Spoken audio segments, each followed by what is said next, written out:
Thank you very much, Mr. Zarogiannis, and thanks for all the hard work we are doing in your ministry towards an eco-friendly way of transport.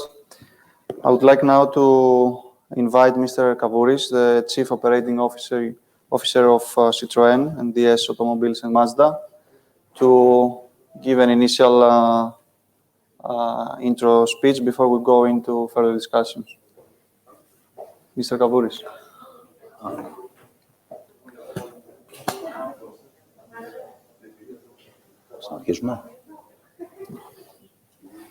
I would like to thank the Hellenic Association for Energy Economics for inviting us into this very interesting event and discussion.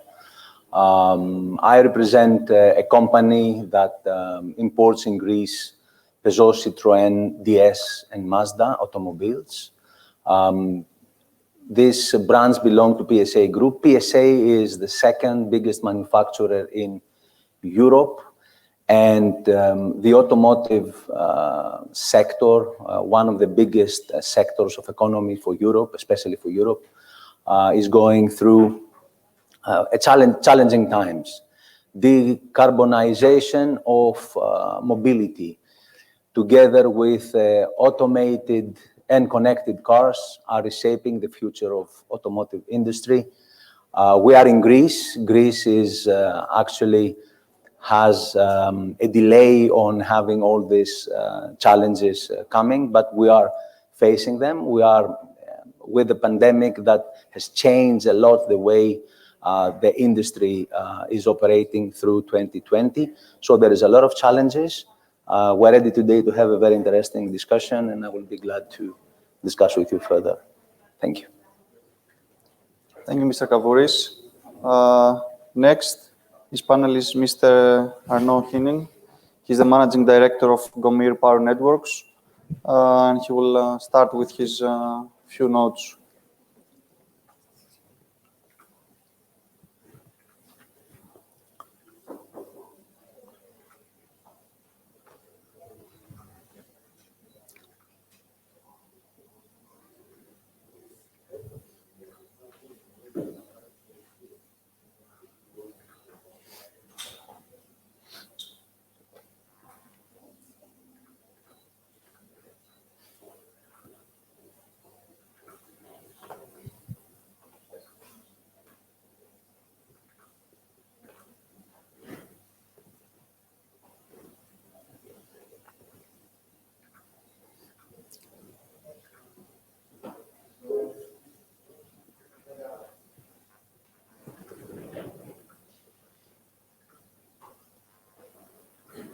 Again.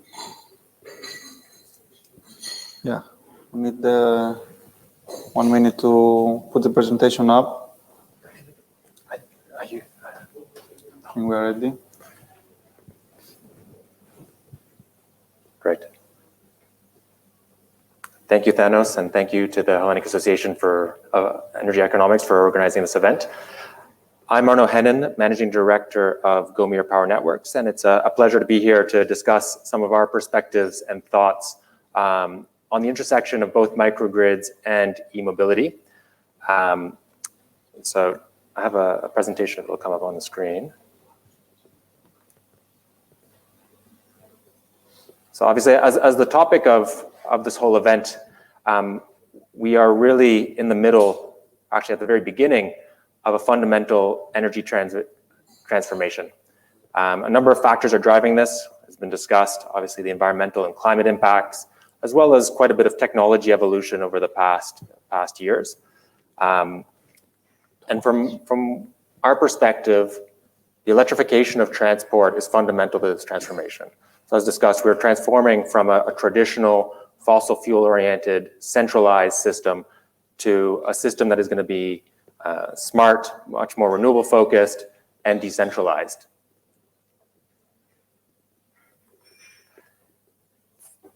Our focus is on microgrids, and we believe that microgrids have a fundamental role in this energy transformation. As mentioned previously, a microgrid is a localized energy system that's integrating and controlling a number of distributed generation sources in most cases today, that means integrating renewables, solar, wind, or other. And it can be both on-grid or off-grid, just with the condition that if it is an on-grid system, that it can also operate independently if there's grid issues in an islanded mode. The forecast for microgrids is actually very robust. Over the next 10 years or so, they're expecting capacity installations globally to go from just under 5,000 megawatts to almost 20,000 megawatts per year. So significant growth expected over the next 8 to 10 years over the whole world.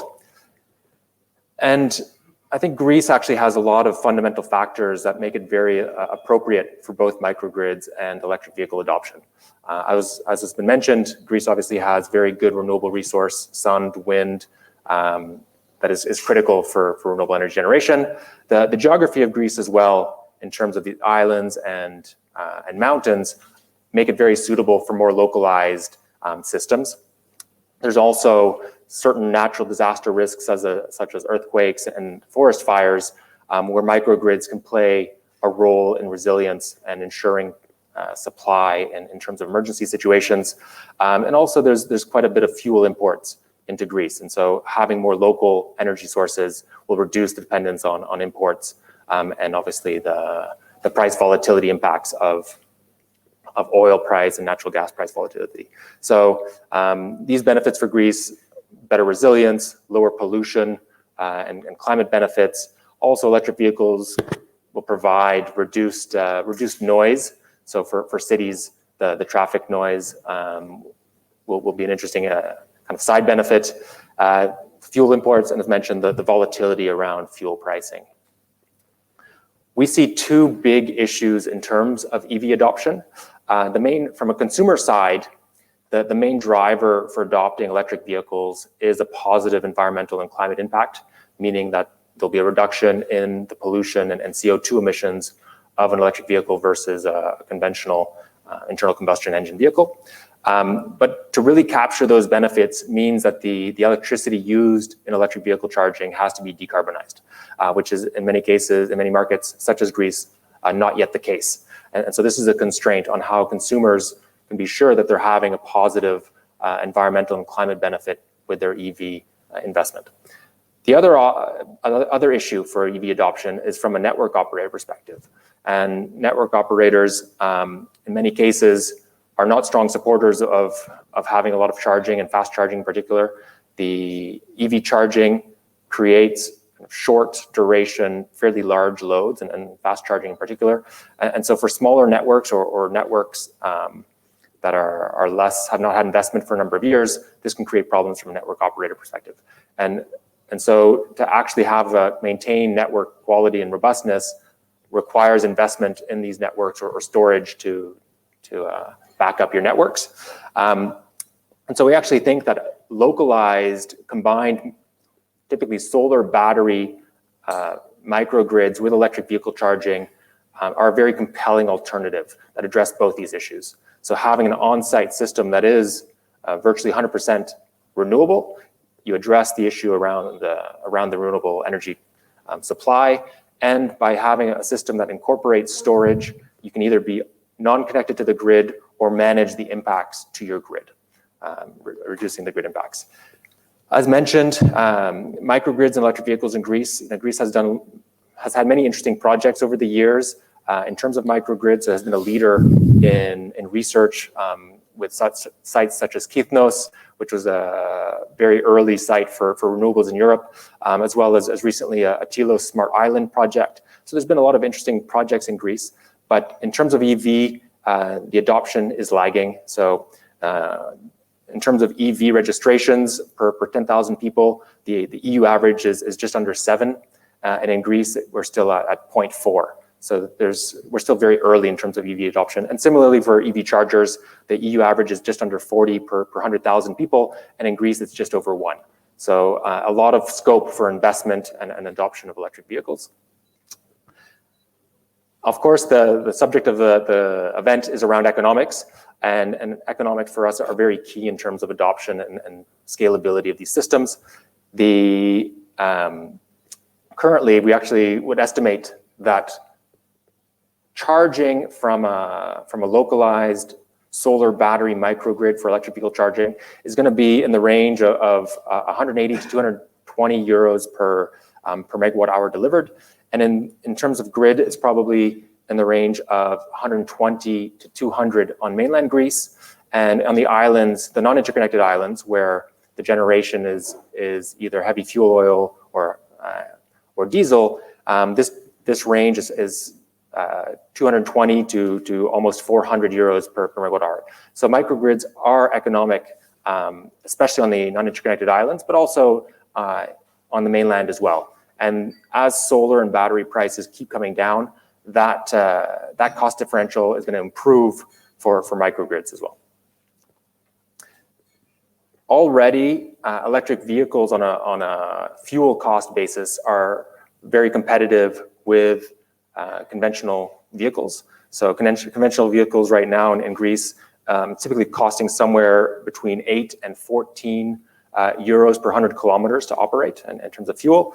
And with electric supply, that operating cost is between 2 and 8 euros per 100 kilometers. So the operating economics for electric vehicles is already positive. And again, that's going to continue to improve as solar and battery prices come down. So just to highlight again some of the benefits of using a microgrid approach to infrastructure deployment. The microgrid approach allows you to avoid some of this costly grid reinforcement and grid investment, but still maintain high levels of renewable supply. It's also much faster to deploy. So if you're deploying independent, smaller units, this will be a faster deployment than having to upgrade the central systems, the transmission and distribution. Also, it can mean a lot more interaction with the communities. So the communities can help operate, can help create jobs in terms of installation and maintenance of these systems. And especially for non-interconnected islands, there's a very good fit with a microgrid approach. There's still some remaining technical challenges to be careful of in terms of integration and control. There's some economic challenges as well.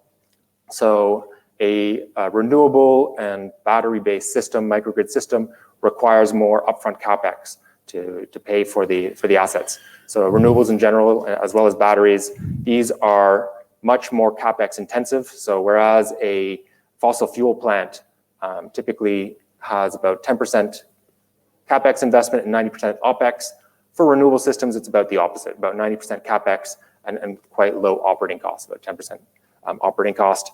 And then ensuring that these capital investments are actually utilized is very critical for the economics to work out. So utilization is very important. Just a couple of points on what we see as the key drivers for Greece in terms of adopting a successful microgrid EV network system. So regulation, clear and consistent regulation, enabling support for both renewables and EV is important. Access to low-cost capital is also very important. The economics of a system is very different when the capital cost is 10% versus 5%. I believe a very strong cooperation between the public and private sector is needed. So this is a fundamental shift that requires all stakeholders to be involved in. And then hopefully also support for new business models, new startup companies as well, both economic and also other barriers. And obviously there's a lot of discussion in this COVID-19 environment that growth following this economic shock should be focused around sustainable green growth. And this microgrid EV charging should be a fundamental part of that. So just in summary, we believe that we're right at the start of a very exciting period in the energy transition, that Greece is at the early stages of this, but has a lot of potential benefits to capture. The two critical issues around ensuring renewable electricity for EV charging, as well as managing the impacts on existing grid and distribution infrastructure, that microgrids are a key option for this. That the microgrid economics are favorable today and will continue to improve. And so there's a strong economic case as well for this adoption, and that hopefully we will be able to bounce back from COVID-19 with a sustainable green growth that will drive microgrid and EV adoption in Greece. Thank you very much. Thank you, Arnaud. Thanks a lot. The last panel participant in this session is Mr. Lazanas, who is the chairman and CEO of Arclif Group, and he's joining us all the way from Switzerland, if I'm not wrong. Mr. Lazanas. Hello, everybody.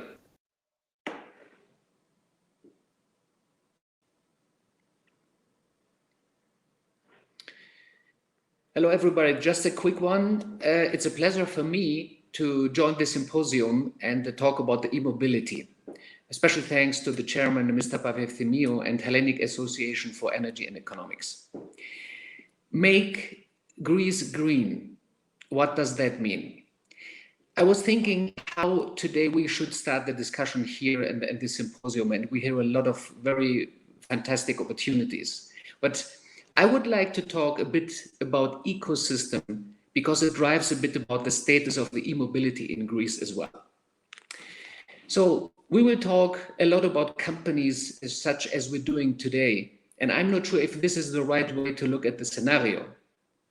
I would like to do 2 steps above and see if we do the framework, and the framework is for the e-mobility and Greece also important step 2. It's important to exchange the view because the view at the end defines how aggressively we are all take the chance. And as you know, risk is way bigger than we think. So therefore, this slide we can skip, please. Next slide. If you see the global outlook, we see here annual EV sales of 26 million globally by 2030. And the trend is very clear. We need to do something. We need to bring the electromobility to the next level. And the governments all over the world are doing a lot towards it. EVs is expected to make up 28% of vehicle sales by 2030, and assembly of EVs to grow by 466% from 2020 to 2027. These numbers are given. Next slide, please. The battery price is rapidly declining, so EV become cheaper than the normal combustion engines by 2024. When you see here the overview, let's take Europe and the EV sales market share, China and Greece. You will see there significant, let me say, strong numbers. So 26% is in Europe so far, 51% in China, and global EV sales market share for Greece is quite less. So it's a couple of hundred cars which we are selling right now. Next slide, please. I put here a little bit some, let me say, investors and raisers. So as you see, Europe is investing quite a significant amount in 2019. North America, as you see, as usual, investing more than the double. I would say it's more than triple. So it's huge. But the front runner, definitely clear, is China. So I think this is a number which is self-explainable. Next slide, please. Make Greece green. We see here a possibility to change the Greece as we know it and to make it green. We see Greece as a front runner to become the first green country in the world. We have so many islands, and we think that green tourism is something that it will work in the future. That's for sure. Therefore, our group is having a 3 blocks plan, let me say it this way, which is, first of all, production of a personal electric, let me say a personal electric vehicle. That means the current one, which you see on the right side. This is the mini Hummer that we're producing right now and selling to all over the world. On the right side, you see a small minivan. This will become the first Greek minivan produced in Greek, out of Greek, and for Europe and for the whole world. Next slide, please. The second block where we see that it needs to be, that we have to work on that, is to set up a new networking and charging station. This is essential. With no charging stations or not the infrastructure, the correct one, there will be a big problem. Therefore, we see, for example, an opportunity to become smarter in taking the power not from a normal charging station that we are going to have, but our car, for example, you can use any charging station in your house and take the power out of that. And the third block, which we see here, how Greece can become indeed a green front-runner country, is to building a technopark, but this should be a green technopark. Next slide, please. Which is finished, I think. Is that correct? Hello? That should be the last one. Can you hear me? Yeah, that should be the last one. The last one. Thank you. Yes, thank you very much for listening. So our message is here that we have a big opportunity, and Greece has a big opportunity if we taking care about the framework, and together with the government, which, by the way, we have significant discussions these days, and we are very happy about the approach that we are getting there, because our plans is there to invest as good as we can. And I'm finished. Thank you very much for listening. Thank you very much, Mr. Lazanas. Going now into the discussion phase of the panel, I will start with Mr. Kavvouris. I will ask the question that cannot miss from any discussions happening during this COVID crisis. What is the impact of COVID in car sales, both at the European market level and at the Greek market level? Very briefly. European up to August figures lost something like 32%. On Europe 18, together with Europe 30, it's a huge impact. In reality, there is the lockdowns that it's a couple of months lost of actual registrations. When we come to Greece, we have 39% decline of the market up to September figures, actually. So there is an impact. Also in Greece, though, there is the tourist rent-a-car business, which is approximately 20,000 cars per year. So it is also a sector-defined problem of the pandemic. So the rent-a-car business influenced negatively the market. The good thing is for Europe that the low-emission vehicles, they have increased more than 100% when we combine plug-in hybrids together with electricity in a market that loses more than 32%. And in Greece, with the new initiative that we have seen for the electric vehicles, we have already done all the registrations of electric vehicles of 2019, they were already done until August. And we have a strong feeling that until the end of the year, the registration of low-emission vehicles and plug-in hybrids will exceed probably the number of 1,000 vehicles. So in a market that has a strong negative influence from the pandemic, we have an increased number of low-emission vehicles, which is also a very good subject for today's discussion. So the penetration, the percentage of EVs compared to the total car sales goes even higher because of these two trends we're experiencing. That's right.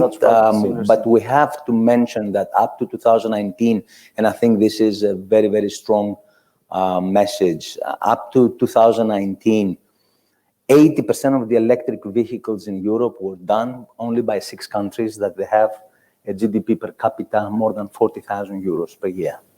So affordability, it is very important.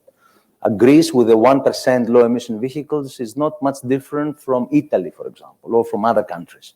So I think there is a lot of space, as our colleagues here, they have mentioned. But for the first time, I can say that we are on the right track with all measures in place. I think we're on the right track. And I will have the opportunity to say how important this is for the automotive sector as a whole later on in the discussion. Okay. Arnaud, you mentioned earlier in your presentation how important it is to link this electrification of transport, the electrification of road transport, with the transition happening in the energy sector. Yeah. And how much these two sectors and the convergence, I would say, between the two sectors is important, and we cannot just look at each one independently. Do you want to elaborate a bit more on that? Sure. So I think firstly, it's important to state that if our objective is to achieve virtually zero carbon emissions by 2050 or so, which seems to be the requirement for us to maintain the temperature changes as stated under the global agreements, then this by definition requires an electrification of transport, as well as requiring that virtually all our energy, all our electricity comes from renewable sources or low carbon sources at least. And so, as you mentioned, those two are required for us to achieve the carbon reductions that we're targeting, and they're fundamentally combined. So there is an issue that is being discussed now in the sector that under certain cases, if you're burning diesel to create the energy that's being used in an electric vehicle, those emissions will actually be higher than putting the diesel directly into a vehicle. So as the fundamental driver for electric vehicle adoption is the environmental and climate impacts, then we need to ensure that we're using renewable sources to charge the vehicles. The challenge there is much of our renewable resources, the costs have come down very significantly. Solar is the example where costs of panels have dropped more than 95% over the past 10 years, but even wind power and other renewables, those costs are coming down, and now batteries as well. But the challenge with the traditional renewable sources of solar and wind is the intermittency. So it's okay to have 20% renewables on a network, but once we're targeting 50, 80, 100% renewables, that intermittency is more important, and that's why storage and as well as smart controls and demand management becomes very critical to actually achieve that, and of course achieve that in a reasonable and economic way. Great. Mr. Lazanas, you mentioned that I think it was clear in your presentation that how big the potential is and how far we need to get in terms of EV penetration and the volumes of cars, of electric cars or any type of electric vehicles we need to see on the roads in the next decade or so in order to reach the targets and achieve the targets set at the European Union level and globally. I would like to ask you how interesting it is, in your opinion, the new e-mobility sector from an investor point of view. Is the potential size of the market big enough for large investment groups to seriously look at entering into it? Right. Yes, we as investors see definitely potential there. I will give you just a figure. IKEA, which obviously a lot of people knowing this company, is investing to Northvolt, Europe's one of the biggest battery producer in Europe, a significant amount of money. So that means that the intention and the measures is very clear. Europe needs to become more clean, more healthy, not only Europe, but the whole world. So there are significant players in the market. I don't have to tell you, like Tencent or Yutong Hyundai from China. In North America, NIO, for example, got a significant amount above 2 billion during the last 2 years. Tesla anyhow, and Northvolt, Ford, Amazon, Rivian, and all these names are big names. So we see here not only from the money point of perspective opportunities, but also to do something for this planet. Okay, and following up on this question, is it would your answer be the same if the question was about startups? Regarding the startups, I can tell you we need there as well to think a little bit in a different way. What does that mean? We have so good people, especially in Greece. Let's take a sample, for example, TaxiBeat. TaxiBeat was sold, I think, a couple of months ago for 50 million to Daimler finally. The thing is, the question is, if we would invest more money into this company, could this company become one of the major players besides Uber and Lyft, for example? This is the good question.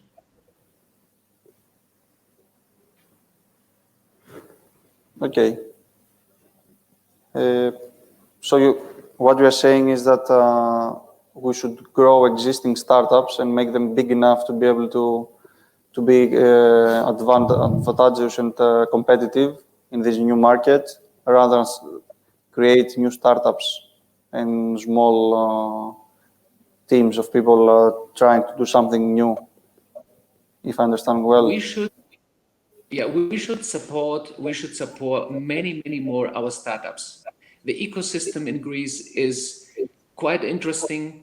We having a lot of talks with the people there.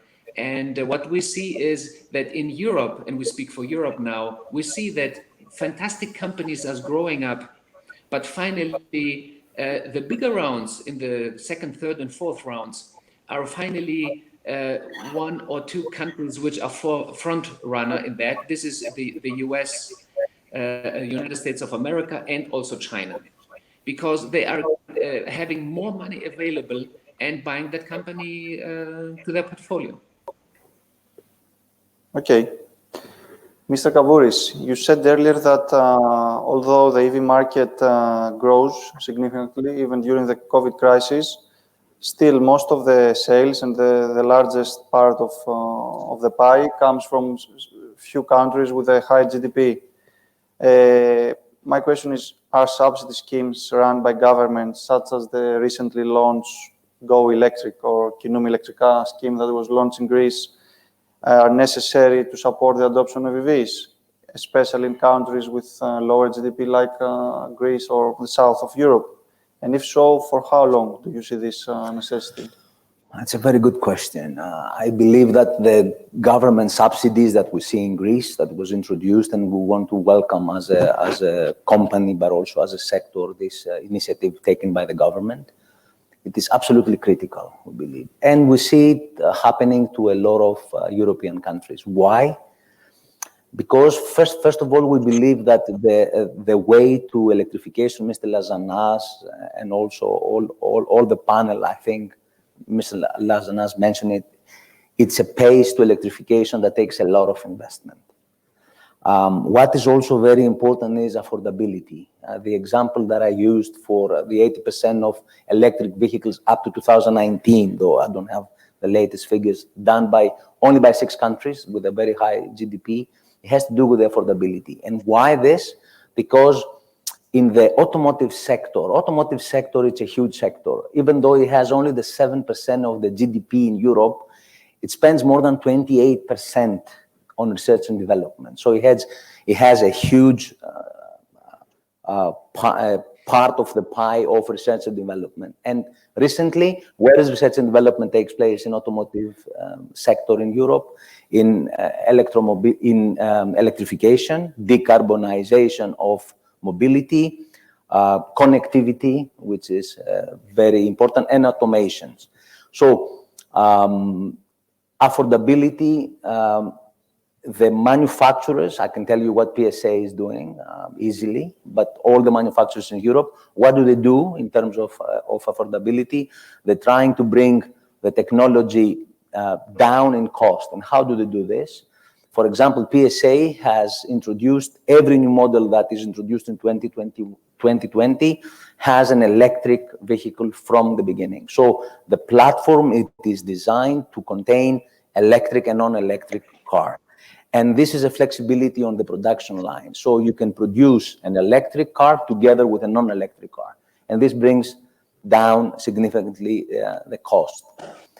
The cost of electric vehicles the last 10 years has dropped more than 70%. And we still have a cost contribution of more than 40% of the battery. So there is a lot of actions taken from the sector to bring down the cost of electric vehicles.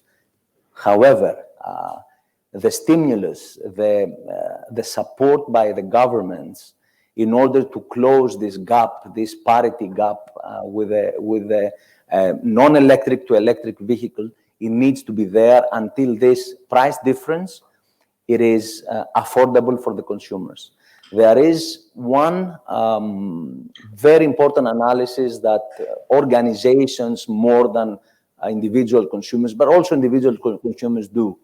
Electric vehicle, when you see the face price, the price of the vehicle, electric and non-electric, the electric vehicle is significantly more expensive. But if we take into consideration the total cost of ownership in a time of 4 or 5 years, then the price difference that you pay today for an electric car and a non-electric car, in 5 years, the difference is not that big anymore. It doesn't exceed more than 6-7%. More expensive the electric vehicle towards a non-electric vehicle. So what is important is to have a pace. The policymakers, the manufacturers, the distributors like we are in Greece, the services and the new companies and the new investments, companies like what Mr. Lazanas just explained. All together, we need to make an ecosystem that takes from where we are today on a better future in terms of green mobility. And for how long, because the question is for how long, I think this has to do with the targets that the policymakers in Europe do. We, as a sector, this year, we have a 95 grams target for 2021. And there is very ambitious targets, 81 2025 grams per kilometer, and 59, if I'm correct, in 2030. So these are very ambitious targets. If you consider that only the North European countries, they have a contribution of more than 40-50% to electric cars. And you don't achieve these targets if you don't have electrification in registrations. For the pace and how fast you reach the targets, I believe that policy makers should have a stimulus. I don't know how big, because as we said, the sector also presses towards reducing the cost of manufacturing, but it should be there in order to have a very concrete path to ecomobility. Till when? Till we reach price parity between conventional cars and electric? Till a bit earlier because of the total cost of ownership that is quite lower for an EV? Until it is affordable for a critical mass for mobility, because as we said before, and as the minister mentioned, mobility is extremely important. So it should be affordable for all. There is a lot of ways to reach ecomobility very fast. If you ban technologies, you can do it, but you will not be able to have the right result. Why? Because the choice is very important. So it has to be affordable, and the manufacturer takes a part, the policy maker takes a part. Companies and individuals today, they pay a premium to have a green and clean car on the streets. So everybody should take the part. How long we will need this, I think it's a combination of a lot of investment from a lot of players in this game. Thank you. Arnaud, we need to see all these cars on the streets. All parts are doing their bit to do that, but we need to charge them, to be able to charge all the cars, because electric cars have a completely different way to get energy into them and be able to drive. Is the right solution and the way forward to fill up all the countries or the Greek streets, since we're here, with charge points, high power ones or lower power ones, or is it a combination of smart technologies, try increase the renewable, the usage of renewables, and switch completely to a new model of filling up the cars with energy? So a couple of points around that. It's an interesting challenge. There is range anxiety, and it's well discussed around the charging times and the reluctance of people to adopt electric vehicles because of perceived and actual time impacts, as well as the availability of chargers. So especially in a place like Greece, where there's less chargers today, it probably does restrict the amount of people who are taking electric vehicles. But I believe we're going to have a mix of many different solutions and options, starting with the actual users. So I think users today, if you have a conventional vehicle, like myself included, you will charge once your tank is fairly low, whereas an electric vehicle, the user will typically charge almost every day to keep the battery fully charged and the range at a maximum. And so for most users on a day-to-day basis, that is sufficient. Now, there will be, of course, requirements to have other charging stations. I'm not sure if we have to fill all the streets with charging stations. I think economics is critical to make sure we can have an effective transition. And so having charging stations where we had parking meters might be too prohibitively expensive. There's also a mix of how we're going to manage the existing distribution and grid infrastructure with the needs of electric vehicle charging. So I think we will probably have certain points. I think battery buffering will likely be required to help support the grid capabilities and avoid outages or problems on the distribution network. And then fast charging is something that is evolving, and already over the past years, the chargers have moved to higher and higher capacities, but these are often more expensive and can have impacts on the battery. So fast charging is probably going to be more appropriate along highways where fast charging is going to be more valuable because people would just want to stop for as short a period as possible. And as well, there might be a good fit in terms of having access to medium voltage or high voltage networks that will often flow, especially in a place like Greece where mountains constrain the kind of logistic corridors. You can have good access to the power required for fast charging as well. So I think we're going to see a whole combination, starting from the user and technical solutions that are going to be mixed to kind of suit the needs of 100% electric vehicle adoption and hopefully 100% renewables as well. Whatever the charging solution is in the end, I think we all agree that we need to use renewables to feed through through the charging infrastructure of the cars. In your opinion, is the solution to do so the increase of renewable share in the overall energy mix, or would it be better or more practical in economic terms, maybe, to produce electricity locally by renewables and use it where the cars are charging? Well, I'm probably biased in this question, but so first of all, we need much more renewables globally and in Greece. So especially if we're not considering nuclear as an option, which I think is not considered in this region, then we need to have almost 100% of our power coming from locally generated renewables. To date, most of the renewable deployment has been in larger, quote unquote, utility plants. But the ability for network operators to integrate those with limited cost has been more or less achieved. So that means we have to think of other ways to integrate renewables.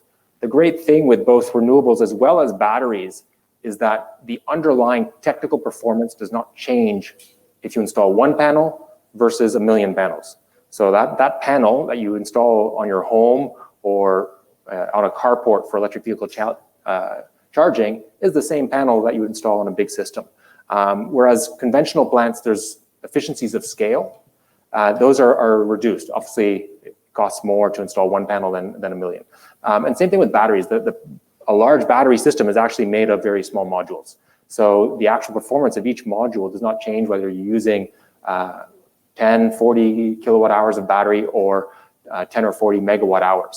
So I think that's really underlying the power of solar and batteries as a distributed technology.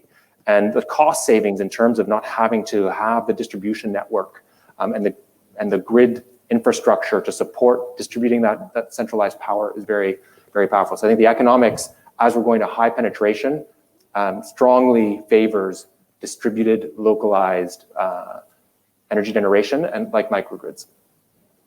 Okay, so distributed generation is the solution forward. I'll get back to this. Mr. Lazanas,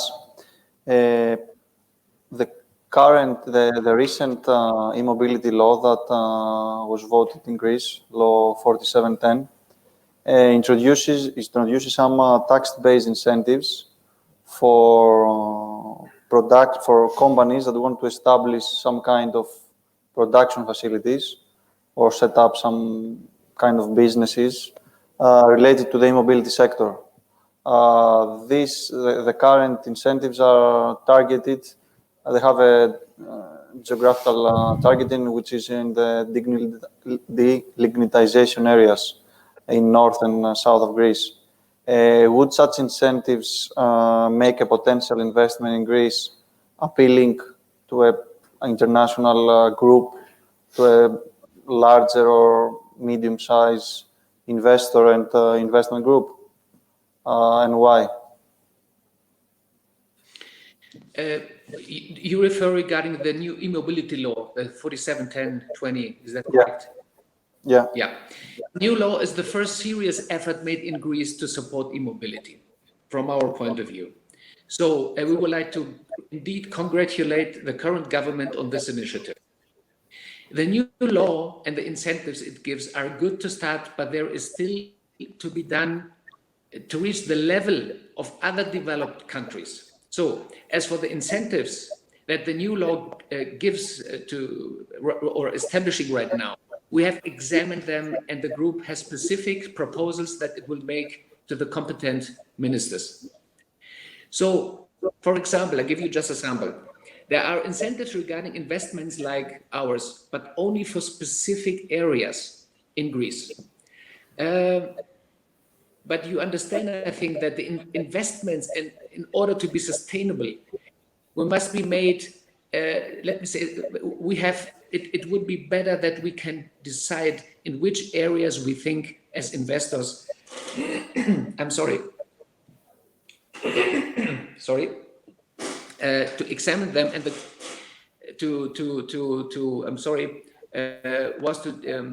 for example, there is an incentive regarding the investments like ours. This was the last sentence. Only for specific areas. We think that if you choose only the specific area, that this is maybe against the interest also from the investor and also from the country. There must be made in an area where specific specifications and conditions is more relevant. So incentives should not be limited to specific areas. This would be one thing that we, for example, would give as a kick-off thinking also for the government. Let me give you another example. The percentage of subsidy given for the purchase of light vehicles of category L7, where right now the cars we are producing are the category L7, such as which is a normal car, where the amount of subsidy is maximum 800 and not 4,000.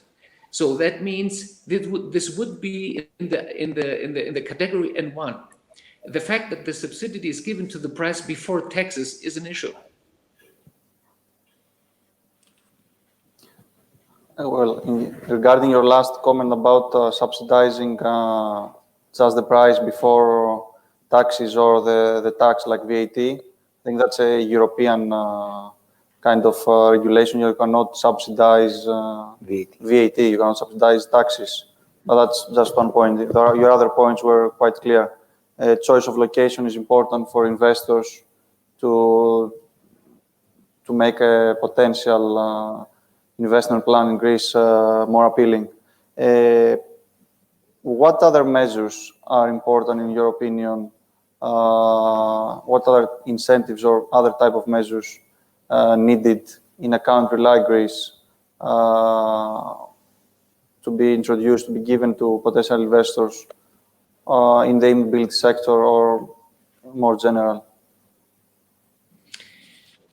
I think in this way, let me say it this way, I started the discussion in relation to the ecosystem. The implementation of e-mobility means that you set up a whole new ecosystem. This sounds maybe very big, but somehow we need to start. And I will explain what I mean by this.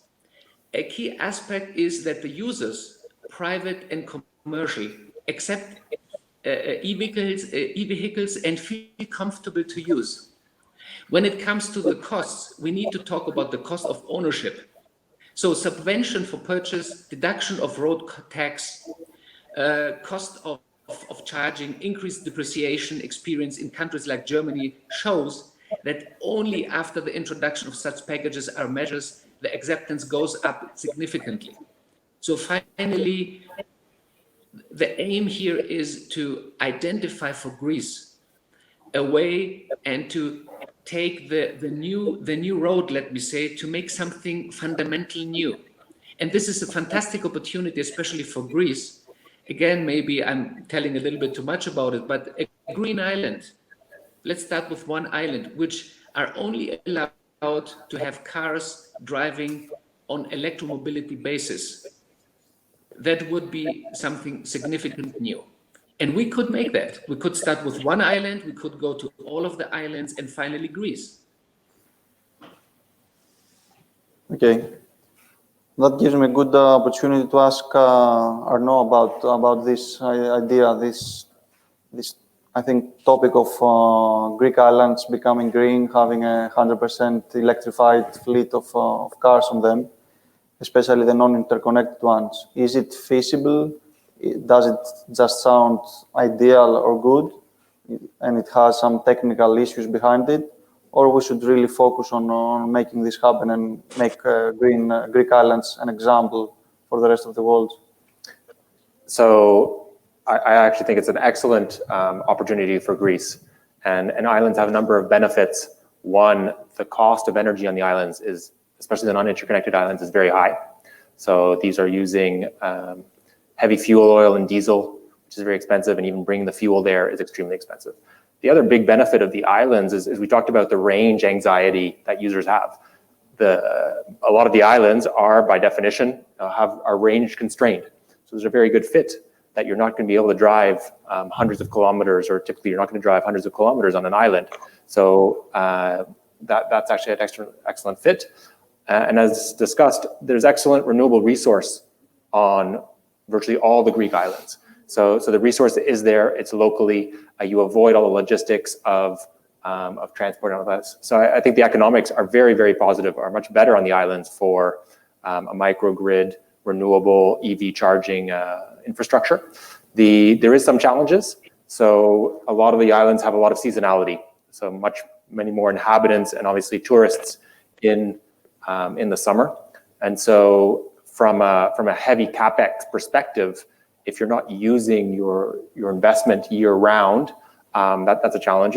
And even if you're interconnecting certain amounts of microgrids or renewable generation to the network, oftentimes the demand is very, very low over the winter period. So that impacts the economics, and there can be some interesting ways of trying to address that. But overall, I believe the technology is there. I believe the economics work, and I think it'd be a very, very compelling story for Greece, and a good area to focus on. Okay. Mr. Kavvouris, going back to traditional car manufacturers, how easy or difficult it is, and how much effort it requires to switch to e-mobility for a car manufacturer? Is it a completely change of a business model, or is it as simple as producing electric cars on the same production line as conventional cars, and that's it? You need to provide extra services, extra education to customers. Yes.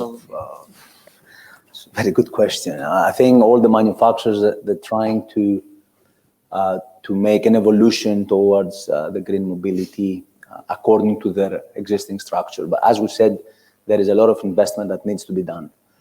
There is a lot of different skills and a lot of different technologies that are used to produce a normal car than an electric car. And PSA, for example, as we said before, is introducing this flexibility from 2020 to every new car platform that is introducing to the market. So the B segment, which is the biggest segment in Greece, for example, has 2 models from PSA that can be produced electric and non-electric on the same assembly line.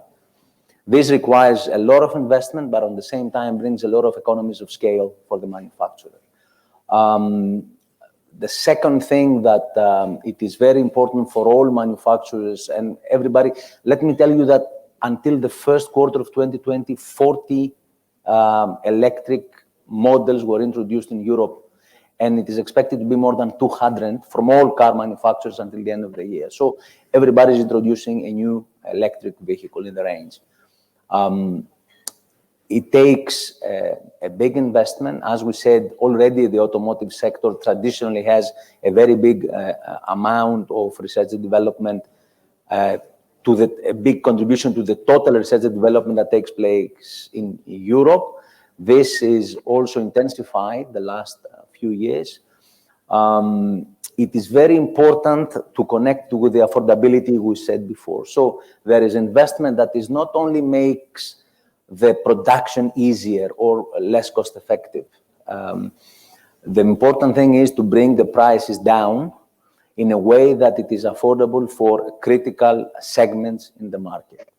And the effort on this, PSA Group has announced that until 2022, 50% of the range will have a low emission vehicle, and by 2025, all the range of all the brands, Opel, Peugeot, Citroën, will have a main core electric version within. So this means that the manufacturers up to 2022 and up to 2025, they will be able to have the production capacity to fulfill the ambitious targets.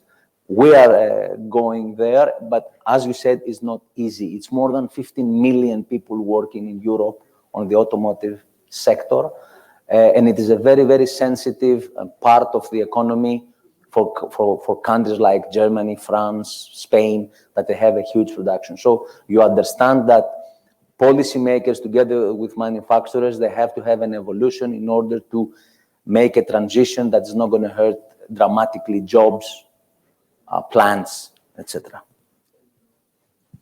Okay. Switching gears, just to use a car term, we've talked about cars, we've talked about electric cars, and I think that's a big part of the solution towards a zero-emission future and energy system. What about alternative means of transportation, micromobility, things like scooters, e-bikes, bikes, and motorbikes, etc.? Are this part of the solution? Do they need to take big part of the transportation needs of citizens of people living in cities in the future? Or let's start with you. I think mobility needs to be part of an ecosystem of mobility for the future. We know that by year 2030, the predictions say that until the year 2030, 1 kilometer out of 3 will be through shared mobility. But this obviously is not going to make the registrations lower. Why? Because the private purchasing of a car is probably going to be at a lower level. However, the shared fleets through companies and services will increase. The ecosystem of mobility, though, it says that there is a mobility solution available for customers to use according to their needs. So, and there is cities in Europe that you can use 3-4 alternative means of mobility, so a motorbike, a scooter, a car, through a service company that provides this service. I think there is a future, not the very short-phased future, but probably the next 5 to 10 years, we will see a lot of companies offering this as a service as soon as consumers are coming in, that they have a distance from the ownership of the car, which was a major trend the last 100 years in reality, but also during the last 20 to 30 years. So it's not about the type of vehicle, it's more like the business model and the business opportunities that are rising behind this shift to alternative ways of transportation. That's and right. Services like mobility as a service, car sharing, etc. We'll see them happening in the future, and that these are part of the solution. Definitely, and that's why I believe that a policy that combines mobility, it is very important. That is not including only cars or only bicycles, but the combination of all means of mobility of the future. Mr. Lazanas, do you agree with this view about alternative means of transportation and alternative business models around that? Fully agree with Mr. Kavvouris. You know, it needs additional measures, and this takes me back again to ecosystem. So what is needed is, so recharging is a key aspect, for example. Sufficient number of public charging stations along with shortened and efficient laws to make approval for installing fast and easy. So for example, subventions are needed for charging and also new ideas. For example, you have a private place, you use your private charging stations and you allow this to be used by other people. This could be, for example, a solution.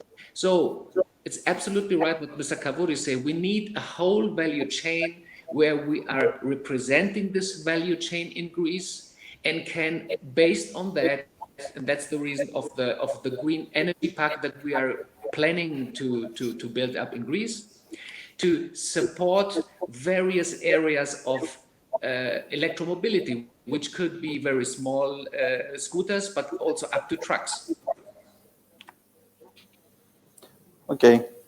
Mr. Henin, going back to the energy side of things, you talked earlier about distributed generation and how this is a solution really for providing the energy needed to the electric vehicles. What about technologies in a kind of similar comparison when we talked about types of vehicles and business models? Let's talk about now the energy production and technologies behind that to support it. Technologies like smart charging, vehicle to grid, and how this can help towards the goal of electrifying the fleet of cars and the goal of running these electric cars on renewables. So absolutely, technology is obviously critical to our ability to adopt high levels of renewable and integrate high levels of electric vehicle charging and electrifying the transport sector. There's, as mentioned, a lot of investment happening right now in all these technologies. We saw the solar price drop over the past 10, 15 years.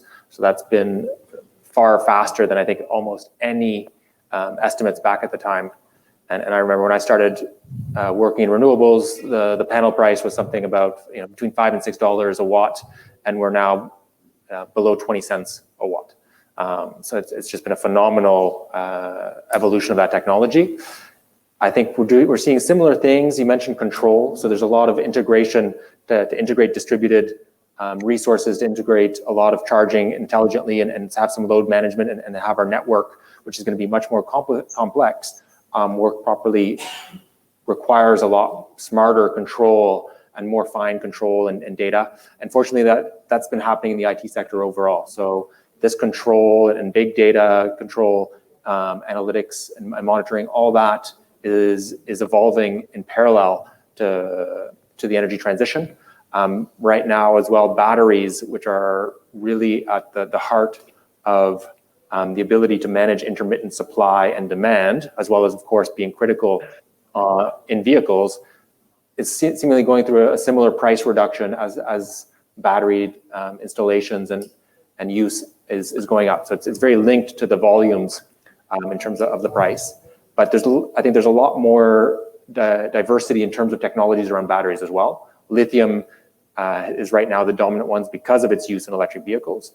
But there's a range of other battery technologies that will be applicable, perhaps some to electric vehicles, but definitely from a stationary storage perspective.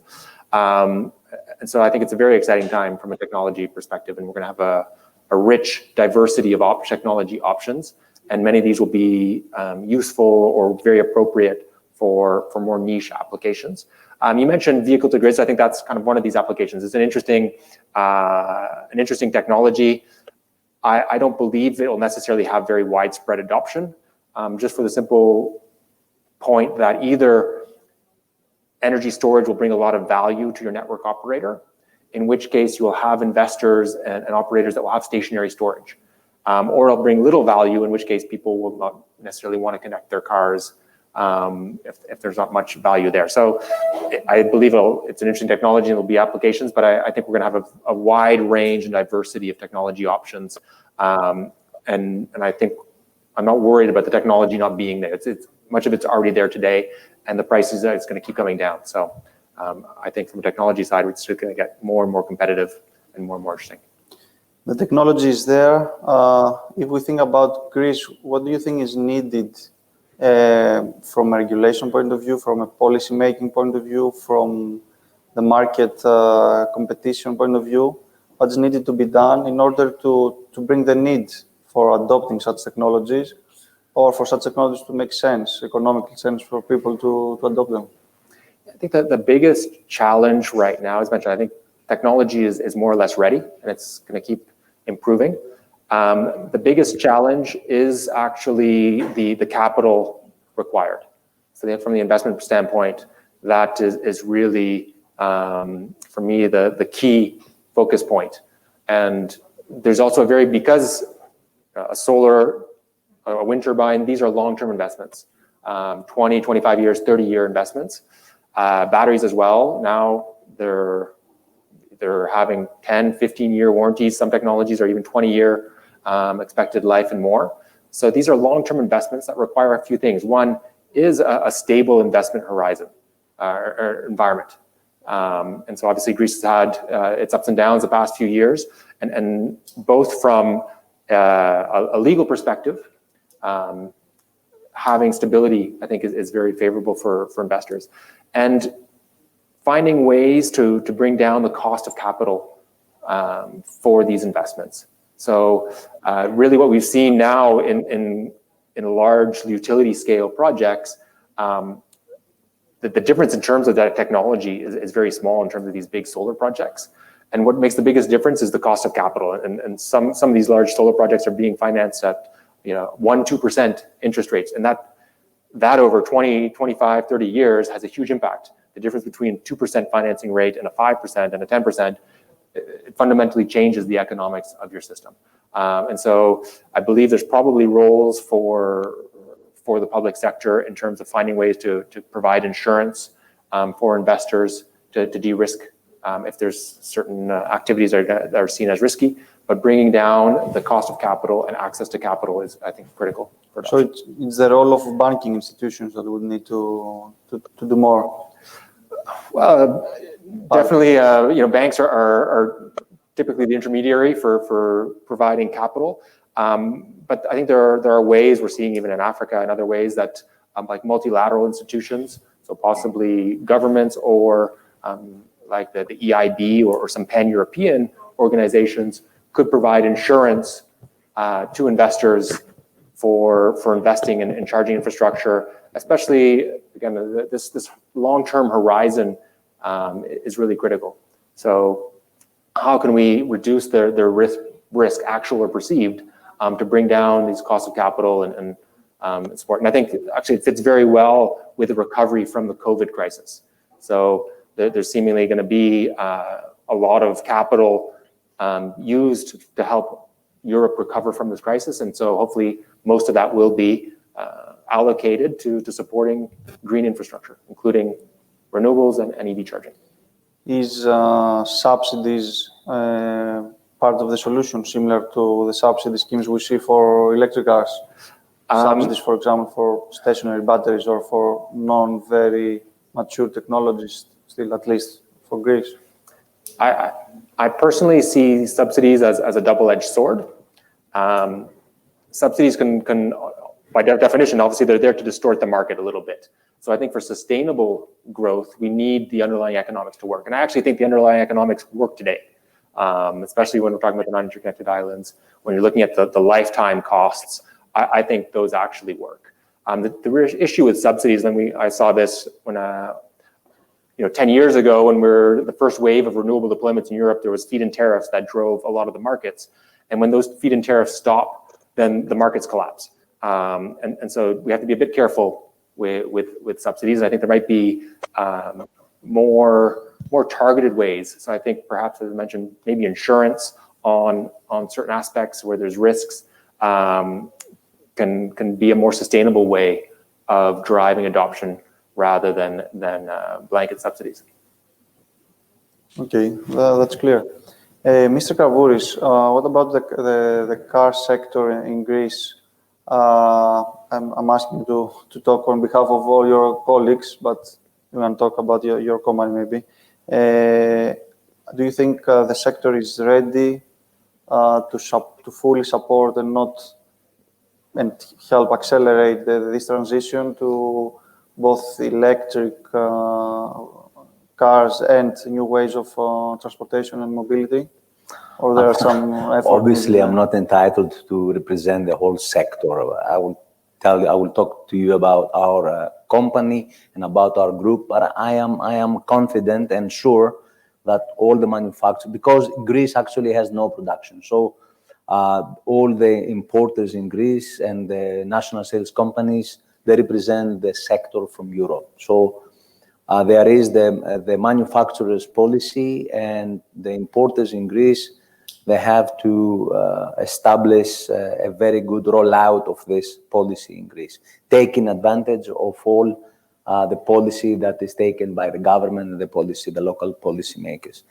I will give an example about our company. We have invested already in 100 charging stations to all our network. We have given the possibility for all our clients to test drive all the new electric vehicles. We've done this with Peugeot, we'll do this with Citroën, and we've done this with DS. And this is a huge investment from our company. But if we ask the consumers and the business consumers and the retail consumers, what is their concern around the electric vehicles? Their answers is very important, and it's the same across Europe. I worry about the price. So we discussed this, I think, in great detail before. There is a lot of actions taken from the government and it's taken by the manufacturers to subsidize the price. It is charging, so it is necessary to be investment from companies in Greece. So they invest on charges to all the network in order to give the good message. And also the companies around Greece, they offer services and competitive prices for chargers in order to be adopted by companies, etc. The infrastructure, the municipalities, the public chargers are very important. The ecosystem, as we said, around charging is very important. The residual values. This is also supported by all the technology that is reducing the cost of electrification. Therefore, there is no big gaps between a car of today and a car in 10 years in terms of residual values. The total cost of ownership, which is also handled by the manufacturer and by us, it is definitely a lot lower, not only when it comes to financial schemes by the government, financial and non-financial schemes, but also the repair and the repair of the car, of an electric car, it's significantly lower than an ICE, internal combustion engine car. So the manufacturers and the importers in Greece, they will make all the measures to make the electromobility succeed. But as we said before, I think it is a structured, integrated pace towards a target. What is very important is to have a flexible policy. We do as company and as a sector. I think it works, and you achieve your targets. You stay as you are because you are on a good path. You see that you are moving away from the target, you need to accelerate, and I think this is important for us, as it is important also for the central policy makers in Greece. So have a specific clear target and stick to it. Stick to it and and adapt along the way all the measures that makes the target achievable. Yeah. We talked about, you mentioned the customers and what their main worries are, the key barriers to entry into e-mobility. I want to ask the same question to all of the participants. If you were to do a single thing now to reduce these barriers, what would be your focus? What would be the barrier that you would attack first for the Greek market, for Greek customers? Let's start with Arnaud. Well, so I can speak for myself. So I do not have an electric vehicle yet. And I think from my perspective, it's probably because I'm not sure that there is the climate environmental benefits if I plug into the main network. So I think having an option around ensuring that from my side would be important. But definitely, I think financial economics always is critical for adoption. So subsidies will definitely help, making sure that it is economic for users. From a holistic standpoint, I think it's really critical for widespread adoption. Subsidies are important. Mr. Lazanas, what we will do first to reduce the barriers, or the most important barrier, in your opinion? Right. Okay, by the way, I'm driving an electric car, so that's fine. On the other side, let's see it from a little bit from another perspective, from let me say the big picture, which could be CO2 emission. I think CO2 emission affects everybody, so pollution as well. The small commercial vehicles, for example, need to go electric. Look at the amount of traffic coming from those cars, and most of these are very old diesels. I think you agree with this. So this also includes the vehicles of municipal services, and you can imagine how old they are, isn't it? Okay.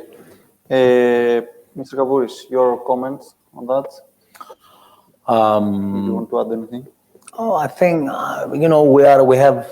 we are into, like everybody, I believe, but I mean the automotive sector really, it tries to be customer centric. Otherwise, you cannot be successful. So, as it's obvious, all this it is under a tracking survey all the time. We see the trends. As we said, price. The cars at the face value are more expensive. At the total cost of ownership, though, becomes cheaper than it looks in the beginning. So the difference between a non-electric and an electric car, if you take into consideration all the benefits you have along the way, it reduces the price. So we have tackled this.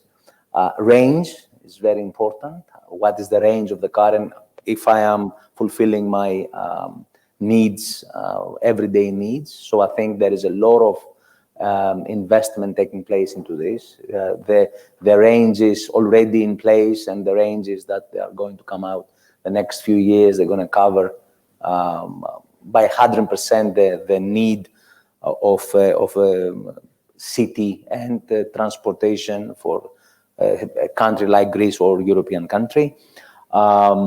The infrastructure, I think there is a lot of actions, and there is also part of the initiative taken by the government, but it is also a lot of actions in Europe.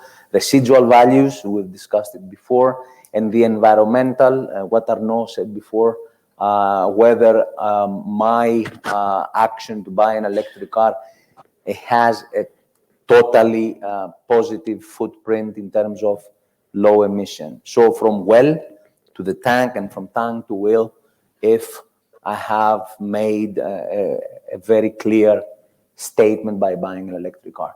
I think the sector and the government and the central policymakers, they are trying to tackle all this. I'm happy that we have something in place in Greece which has nothing to is not behind from what it is or the measures that they are taking now in Europe. Therefore, I think we are on a very good path. That's an interesting point. What I think all of you mentioned, that you need to take all the steps in order to make an electric car really green from well to wheel, in order for a customer to convince himself that he's doing the right thing for the environment. That's an extra incentive to go electric, even if he has to pay an extra 5,000 euros, for example. But he's really doing an environmentally friendly move, and he's reducing his carbon footprint. Mm-hmm.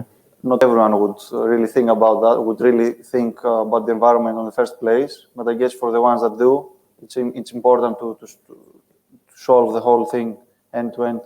We're talking about CO2 emissions. Let's now, before we finish, let's focus a bit on the sectors that I think they produce the most of the CO2 emissions: buses and taxis, especially in big cities like Athens or Thessaloniki. Is it as crucial as I think it is to electrify these and have a clear target, as Mr. Kavvouris said earlier, to have an electrified bus fleet or taxi fleet, or we can live with passenger cars or private or company-owned cars, or LCVs, for example, or trucks? Arnaud, maybe you can go first. Well, I think it's actually an interesting question, given also the situation we are in with COVID, because obviously I think we're seeing in Athens that a lot of people have elected to drive because of perceived or actual risks in terms of shared transport, such as buses and even taxis. And so I think we do have a bit of uncertainty on the long-term implications for this. Also, there's a push here in Athens and globally around telecommuting. So I believe we'll probably see some long-term impacts from this whole COVID situation and some of the measures that have been taken to combat it. That's going to change how people are using transport, how people are commuting, and different things. Just to say, so the role of buses and taxis might change over the coming years. But shared transport, whether it's going to be purely third-party ownership of all cars, making sure that these are green is obviously critical. And then I think, again, there's a range of technology options. We haven't talked about hydrogen, but hydrogen is another option for helping electrify the sector. So I don't believe we're not lacking from a technology side, and yes, we should incorporate taxis and buses into the whole program. Whole transition. Mr. Lazanas, your views on that, on these specific sectors that do a lot of miles every day? Let me say it this way. Again, if we see the big picture, there is only one opportunity to stay together and to make something for us, for ourselves. So it's absolutely mandatory, and I think there is no way that in near future we will see a lot of electric cars running. Why electric cars? Because so far it is, besides a lot of other very good technologies which they are on the development phases right now. I will give you a sample. I learned a company in China, as we are producing our cars right now in China, a company called Destin. This company is having a battery which are used by a car over 2,000 kilograms, which represents quite a big car. And with this car, they have made, and I was personally there, over 1,000 kilometers a distance. So that means if somebody is telling that, okay, this is a weak technology, yes, it's right now maybe a weak technology, but will be very, very quickly there. And China, anyhow, I think you agree with me, is a front runner, especially for the battery technology. So that means finally the buses, not only the small cars, the medium-sized car, the bigger cars, will be finally choosing this kind of technology because it will become cheaper, and finally more and more companies will use that. I told a couple of minutes ago about a company called Yutong. I don't know if you know this company. BYD is known. So Yutong is 3 times bigger than BYD.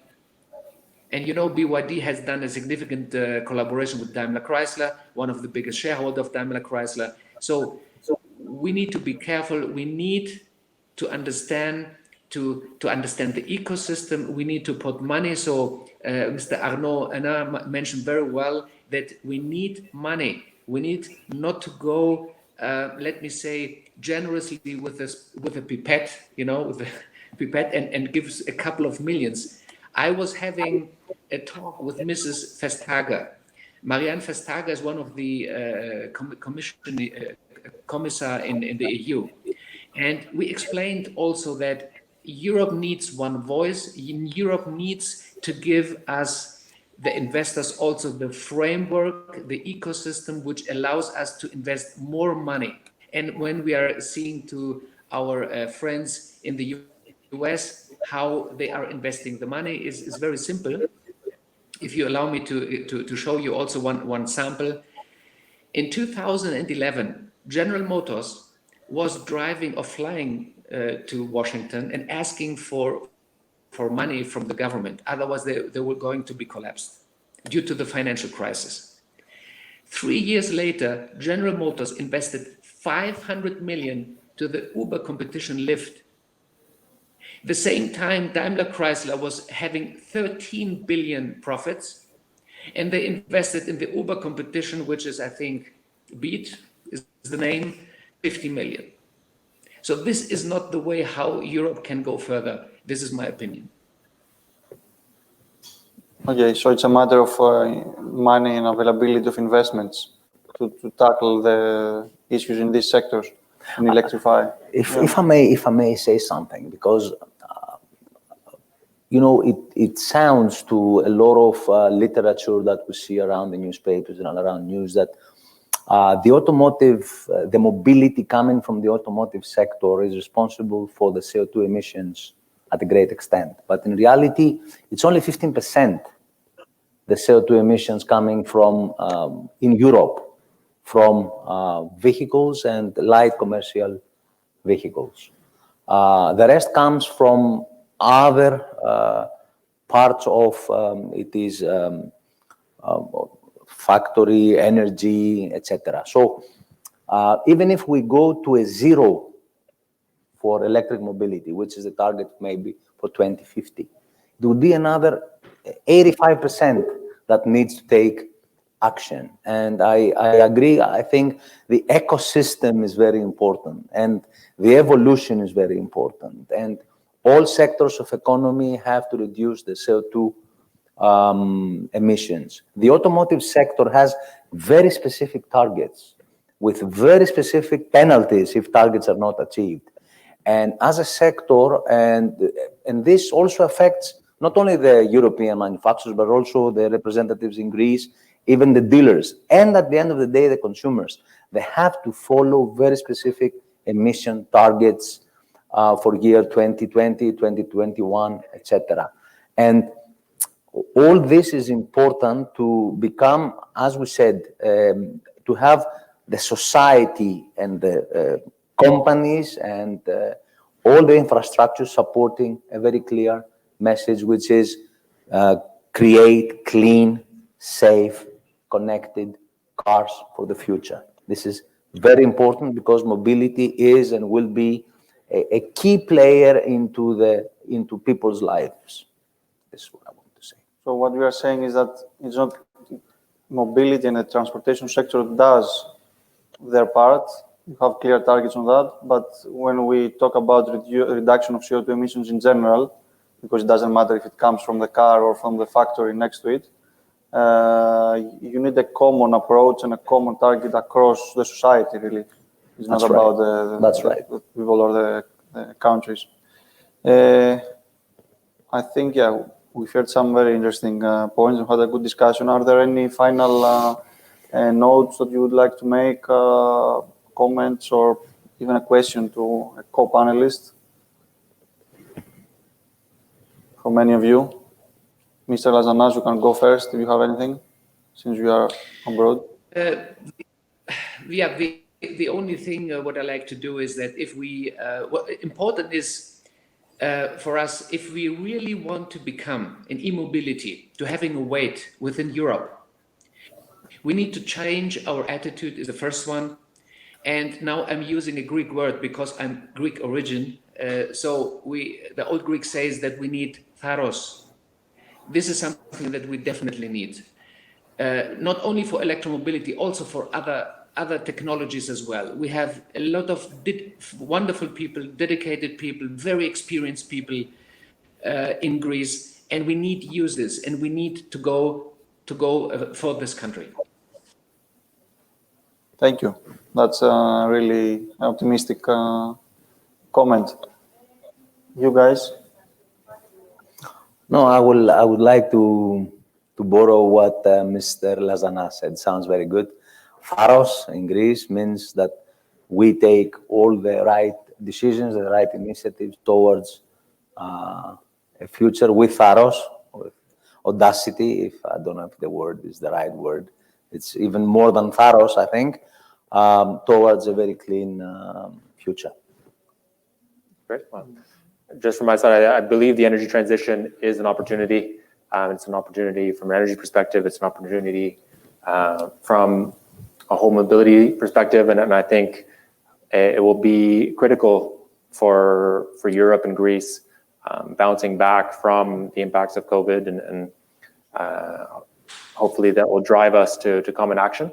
And I do believe there's lots of opportunity for Greece as a country in terms of this energy transition and this e-mobility transition. Thanks a lot. Hopefully in a couple of years' time, in a similar discussion, we'll be using Greece as an example in this transition. And Greece will be on top of the e-vehicle sales across Europe and renewable penetration. Thank you very much. Thanks all for listening, and have a good afternoon. Thank you. Thank you very much. Thank you. And thanks, guys, for joining this panel.